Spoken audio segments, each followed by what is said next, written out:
Good afternoon, everyone. I just wanted to take a quick minute and introduce Acting FEMA Administrator Pete Gaynor. Great to have him in Georgia. We appreciate the federal response that we've gotten from FEMA and from the President and the rest of the administration. Quite honestly, it's been stellar, and I'll speak a little bit more to that after the Administrator gives you a quick update. Pete? Thank you, sir. Welcome to Georgia. Thank you very much. It's a warm welcome. Thanks to the governor's team for the great work to get Georgia ready for whatever Hurricane Dorian brings.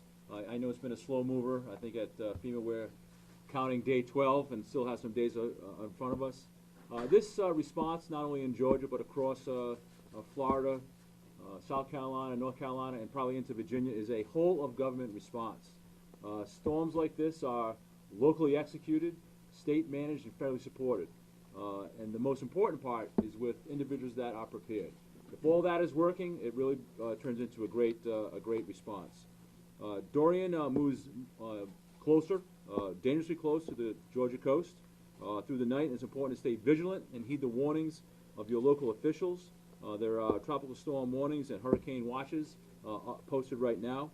And just to give you a feel for the kind of response the federal government and its partners has brought to bear, right now about 10,000 federal and National Guard troops activated in 4 states, 40,000 line workers ready to do electrical restoration, 1,250 tractor trailer loads of food and water from FEMA are pre-positioned. So really a true partnership, and you can't do it without great partners like the state of Georgia. So FEMA and the federal interagency stand ready to support local, state, and tribal governments as they respond to Dorian, and we'd be happy to take some questions. I'm going to go just make a few remarks real quick, and then we'll do questions if that's all right. Again, I just want to thank Pete and his team for being here on the ground with us and for the great collaboration that we've had from the federal level with the state level, and we're doing the same thing at the county level. I wanted to go over real quickly who we got with us today. Obviously, the First Lady, Marty Kemp. We have Lieutenant Governor Jeff Duncan, Attorney General Chris Carr,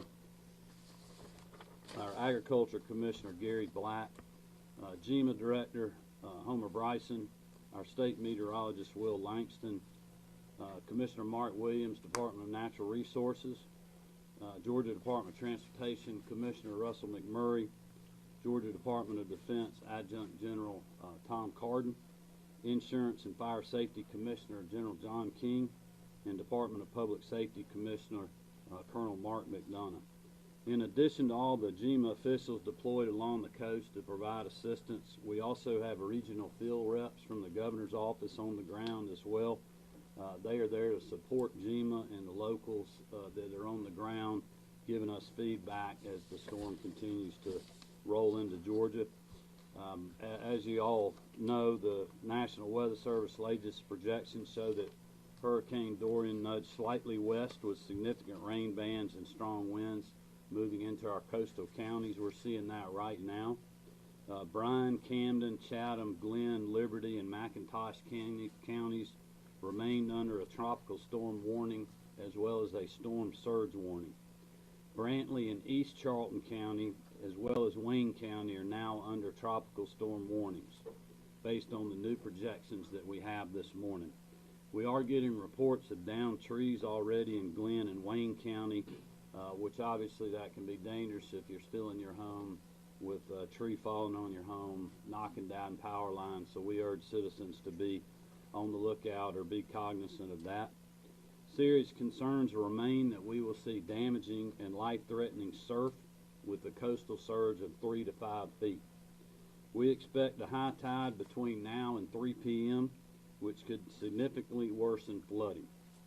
We expect another high tide shortly after midnight, where again we can see a strengthened storm surge and more flooding depending on where the storm is at that point. These tides are prime opportunities not only for flooding but serious ground level flooding, which we will continue to monitor early into Thursday morning. Wanted to speak a little bit about traffic. Based on current traffic flow, right about noon, the Georgia Department of Transportation in conjunction with the Department of Public Safety and the State Patrol, reverse contraflow on I-16 in line with the executive order that I signed just a few hours ago, or a short time ago. This reversal will allow emergency management officials to prepare for transport of critical life-sustaining resources. To be clear, 6 coastal counties east of I-95 remain under mandatory evacuation orders. If you have not gotten out, if you have time, you should do so now. Evacuees will not be allowed to return home until the storm has passed and local officials authorize their return. We have found that this local control is the quickest way to get folks back to their home, and we will be doing that as soon as possible. Very early this morning, I issued another executive order expanding the state of emergency declaration to 9 additional counties because of the tropical storm issues that we have. Currently, we now have 21 counties that are under the state of the emergency, and we have those if anyone needs them. I've also authorized the Georgia Department of Defense Adjutant General Tom Carden to activate up to 2,000 National Guardsmen should GEMA request their assistance. And before I turn it over to GEMA Director Homer Bryson for a quick update, I want you to know that after this briefing, several of the state officials that are standing behind me are available for one-on-one interviews if you have follow-up questions that we can't answer for you here. Lieutenant Governor Jeff Duncan has been working closely with his counterparts in Florida, South Carolina, and other states to coordinate our response and see what our friends and neighbors may need, as well as what our needs are. Attorney General Chris Carr can explain ongoing enforcement efforts to stop price gouging, and he's also been collaborating with Secretary of State Brad Raffensperger to combat charity scams for those that want to help after the storm moves through, which sadly is a very common occurrence in today's world in the wake of a natural disaster. So we urge Georgians to be on the lookout for that. Agriculture Commissioner Gary Black has been working tirelessly to ensure adequate fuel supplies in the coastal region, also dealing with animal safety, and certainly he will be dealing with food safety issues post-storm depending on the power issues down on the coast. As you've heard in other briefings, Insurance and Fire Safety Commissioner John King has been working with his team to establish claim villages to help Georgians file with their insurance company after the storm. And Colonel McDonough, State Patrol, can provide information on deployment of Georgia State Patrol to protect the public, offer direct assistance, and certainly help in coordination with first responders and local law enforcement needs.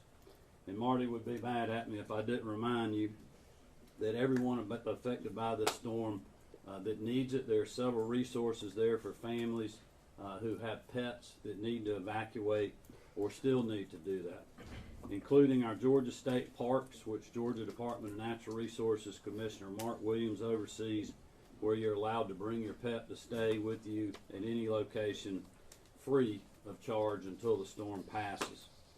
Commissioner Mark Williams and Director Chuck Williams of the Georgia Forestry Commission have chainsaw strike teams that are staged in affected areas or very close to them already. They'll be ready to move as soon as it's safe for them to do so. And also they'll be helping with supply delivery. I think that gives you everything that I have. I'm going to turn it over to Director Bryson to give you a few remarks, and then he'll bring up Will Langston, and we'll hear from a few others. Thank you. Thank you, Governor. Our primary function and responsibility is to support the local governments in our joint concerns for the safety of our citizens. And I'm proud to say that we have a great relationship here in our state between state government and local government, and that extends to our federal partners also. Currently, we've received over 150 requests for local governments for assistance. We've consolidated those requests into 109 separate missions. We have already completed 64 of those missions, and we're in the process of fulfilling the needs of the remaining ones. As far as We have a medical transportation group that has facilitated the transport of over 600 people of our vulnerable population from the coastal area. Sheltering, we have 25 shelters open, not counting the opportunities that the governor mentioned with DNR. Currently in those shelters, we have over 5,600 people in them, but we have capacity to hold at least that number and the ability to flex up for more if it becomes necessary. And with the theme with the First Lady, with animal shelters, they're reporting that we're housing 93 dogs, 37 cats, and 300 horses. The governor mentioned his authorization to the National Guard. We've enlisted their help with one of their transportation logistics groups. They're moving emergency response supplies towards the coast. We've spun up the State Defense Force. They're managing and working with us to plan for the operation of points of distributions, or pods as they're called, if that becomes necessary. We have 12 large generators en route to the state. They'll be here tomorrow if they're needed. And we've activated some intrastate mutual aid agreements with local governments for additional generators also. And I think it's important to share with everyone that relationship, and the counties that are working that for us are Wilkes, White, Ben Hill, Ware, Monroe, Dawson, and Jenkins County. And with that, I'll turn it over to our state meteorologist. Thank you, sir. As the governor mentioned, he outlined the forecast very well. The forecast has remained consistent over the last few days. Right now, the hurricane is still a powerful Category 2 hurricane. It is just off the coast of Florida, moving really parallel to the coast, up the Georgia coast. The impacts that he mentioned of 3 to 5 feet of storm surge, 40 to 60 mile per hour winds, and even some higher gusts along the immediate coastline, those effects are imminent. We've already seen some of those verified in Florida so far on coastal areas. So we expect those impacts to occur this afternoon, through this evening, and overnight into the morning before finally the storm moves away from us tomorrow around midday. We're expecting 3 to 6 inches of rainfall as well. Flash flooding is not a huge concern. Really the biggest impacts we're going to see is around the coast. Everyone needs to stay away from the beaches. That'll be the most dangerous area. We'll have some life-threatening storm surge along with the tide, and wave action on top of it could be several feet of water and pose a significant risk to anybody who's near the coast. Commissioner McMurray, you want to give us a DOT update on contraflow? Yes, sir, Governor. Just a little more information on contraflow. Actively right now, Georgia State Patrol is reversing the contraflow starting in Savannah, working their way west toward Dublin. GDOT crews are removing the barrels and barricades that are associated with that. And once that's removed, the State Patrol will actually process eastbound in advance of the traffic that may be behind that as it goes back toward Savannah. But to underscore what the governor said is, this is for us to be able to respond post-tropical storm and hurricane events. This is not a welcome mat to say it's time to head back to the coast. So please heed that warning. There's still plenty of capacity in I-16 to evacuate now because there is still time to do so. So please heed that warning. As a few expectations as we move forward for re-entry as tropical storm winds pass for tomorrow. We have crews that are pre-positioned that will be in Waycross, Jessup, and Statesboro that will be ready to activate and reopen roadways as they may be blocked by down trees as they get ready for the re-entry. Please understand that that only happens after tropical storm force winds subside and it's safe to re-enter the roadways to get out there to do that work. A few other expectations for re-entry.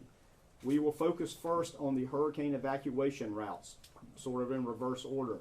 And that would be our mission, is to clear to make sure that the road is passable only, not necessarily edge line to edge line, but passable only for emergency response vehicles and power line crews to access down power lines. That's our first priority.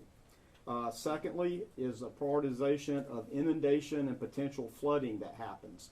We have 11 bridge inspection teams that will work their way from south to north following the storm to inspect and make sure that bridge or roadways that have been flooded or inundated are safe for traffic to pass by. So please, again, be patient, because we need to inspect these bridges to make sure they're safe should they be flooded or have significant inundation in and around them.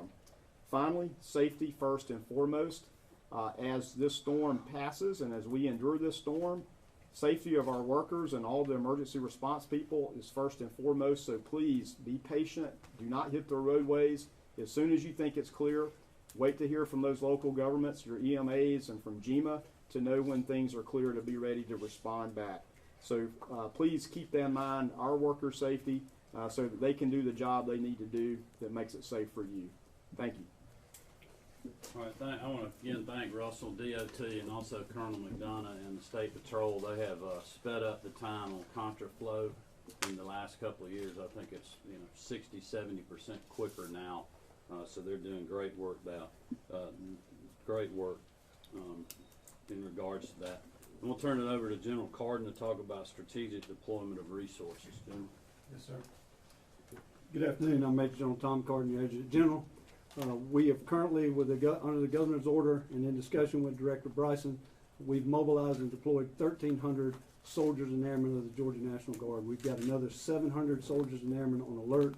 As the Governor mentioned, we pre-staged a number of strategic capabilities just outside of where we think the storm impact will be. That includes aviation, logistics, transportation, debris clearance teams, and a whole lot more. At the end of the day, our job is never to be late to need when Director Bryson calls us, and certainly appreciate all the coordination that's going on at the local, state, and federal levels.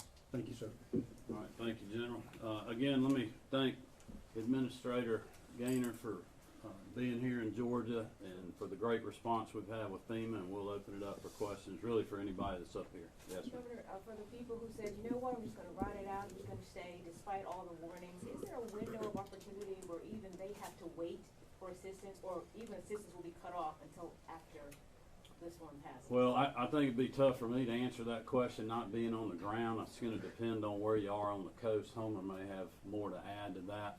Certainly people that are in Savannah right now still have time to move. The roadways are in great shape. We've heard that from the Colonel and from DOT.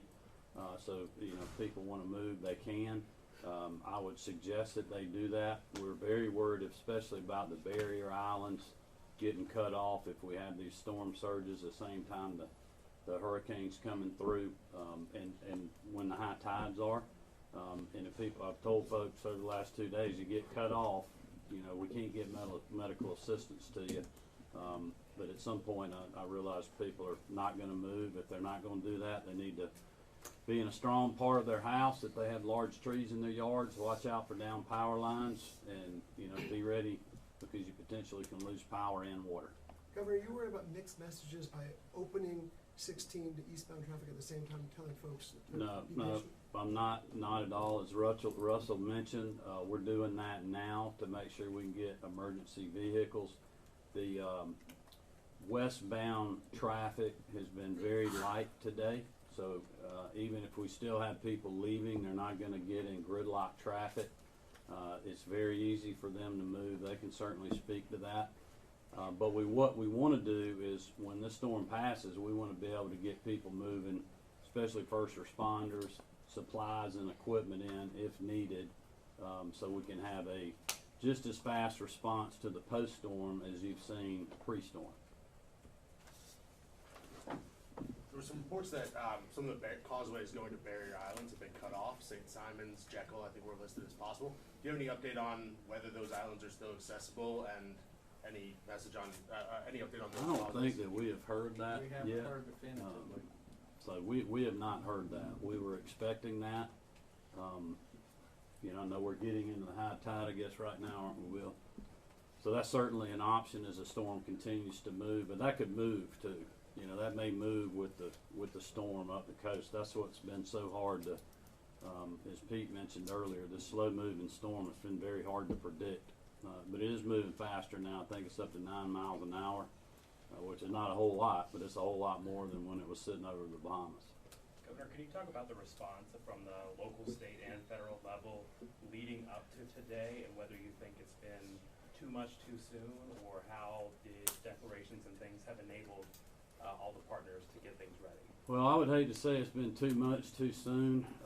You know, we were talking in our briefing yesterday, and I would, you know, I'm sure Pete would probably agree with this. I don't, you know, having a storm that just sits in one place, barely moving for, you know, 24 or 50, you know, 15 to 24 hours or whatever it was, is really kind of unheard of. So we were working off of past models, and in this game, you do not want to be slow to the preparations or slow to the response. I think we've learned that before, and you know, as the guy that's making these decisions, I'm relying on this team that's battle tested. Unfortunately, they've been through a lot of these, and we're reacting in the way that we've seen best in the past. And look, I know that's frustrating for our people. They've been through way too much of this, but we got to hunker down and chop some wood and get through one more. And that's just the reality of what we're in. You know, we're lucky in some ways. When you look at the radar and you look at the storm surge and the map and how wide the storm has gotten, even if it slowed down, I mean, that thing's 15 miles from our coast. If it moved 15 miles, that's like driving, you know, across town from me in Athens. And we'd be hitting a direct hit right now, which is what South Carolina's facing. So, you know, if that was the case, people would be wondering why we didn't do more. Do you have any estimates, sorry, Governor, do you have any estimates on either how many people are evacuated or how many people stayed back, either percentage or just number? Well, I don't know if I could answer that. Homer may could talk to that about the number of people we have in the shelters again. But I will say this, you know, we haven't seen the volume of people coming from Florida that we thought we would because of the way the storm turned down there. I think Floridians, when I talked to Governor DeSantis, he was saying that a lot of his folks are going west or south, you know, once the storm turned. So we didn't pick up a lot of that traffic, which I think has been great for us. It's been less for us to have to manage. It'll be interesting to see what we see this afternoon as the storm moves toward South Carolina, looking like they're gonna get hit a little bit. But we have all our facilities open. You know, we got a lot of shelters that are open. Red Cross. We got our state parks. A lot of these guys can talk to you about our resources. All right, thank you, everybody. Thank you. Pete, thank you.